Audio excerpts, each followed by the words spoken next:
রাজ্যে হিন্দুদের বিপন্নতার চিত্রটা দেখুন। দক্ষিণ মালদার মোথাবাড়িতে আক্রমণের শিকার হিন্দুরা। বেছে বেছে হিন্দুদের বাড়ি ও দোকানঘর ভাঙচুর চালিয়েছে উগ্রবাদীরা। মালদায় কেন্দ্রীয় বাহিনী মোতায়েনের জন্য রাজ্যপালকে চিঠি দিয়েছেন শুভেন্দু। উগ্রবাদীদের সামনে পড়ে নিধিরাম সর্দারের ভূমিকা পালন করছে মমতা পুলিশ, এমনটাই অভিযোগ শুভেন্দুর। ঘটনায় কলকাতা হাইকোর্টে মামলা দায়ের। মহামান্য আদালতে মালদার এই ঘটনা ধামাচাপা দেওয়ার অভিযোগ বিরোধী দলনেতার। আদালতে ভুয়ো ভিডিও দেখিয়ে বিচার প্রক্রিয়াকে বিভ্রান্ত করার চেষ্টা চালাচ্ছে রাজ্য সরকারের আইনজীবীরা। মোথাবাড়ির অশান্তিতে রাজ্যকে দ্রুত অ্যাকশন টেকেন রিপোর্ট দেওয়ার নির্দেশ হাইকোর্টের। শুভেন্দুর কথায়, পরিস্থিতি যদি স্বাভাবিক থাকে তবে উত্তপ্ত এলাকায় কেন ঢুকতে দেওয়া হচ্ছে না সংবাদ মাধ্যমকে?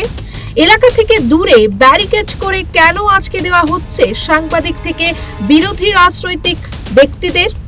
যদি পরিস্থিতি ঠিক থাকে তাহলে কেন 163 ধারা বলবৎ করা হয়েছে? কেন উত্তপ্ত এলাকায় বন্ধ ইন্টারনেট পরিষেবা?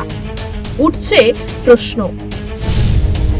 ঘটনার পরে সুকান্ত মজুমদার স্বরাষ্ট্র মন্ত্রকের সঙ্গে যোগাযোগ করে। পরে বিএসএফ নেমে পরিস্থিতি সামাল দেয়। মমতা বন্দ্যোপাধ্যায়ের শাসনকালে এই ধরনের ঘটনা নিয়ে তিনি প্রশ্ন তোলেন।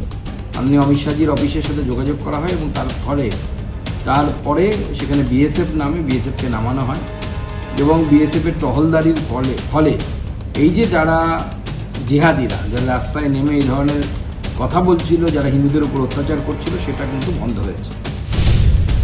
সংখ্যালঘুদের তোষণ করতে করতে গ্রেটার বাংলাদেশ ব্লু প্রিন্ট বাস্তবায়নের পথে তৃণমূল সরকার, এমনটাই অভিযোগ রাজ্য বিরোধী দলনেতার। রাজ্যে এই ধরনের হিন্দু আক্রমণ এবং বিপন্নতার জন্য লড়ছে সারা বিশ্ব। রাজ্যে হিন্দু আক্রমণ নিয়ে অক্সফোর্ডে প্রশ্নের মুখে পড়েছিলেন মমতা, যদিও কোনো সৎ উত্তর দিতে তিনি পারেননি। কিন্তু হিন্দুস্থানে বসবাস করে আর কতদিন অত্যাচার সহ্য করতে হবে হিন্দুদের? এ বিষয়ে আপনার কি মতামত? কমেন্ট করে জানান আমাদের। দেখতে থাকুন বেঙ্গল ফ্যাক্টস।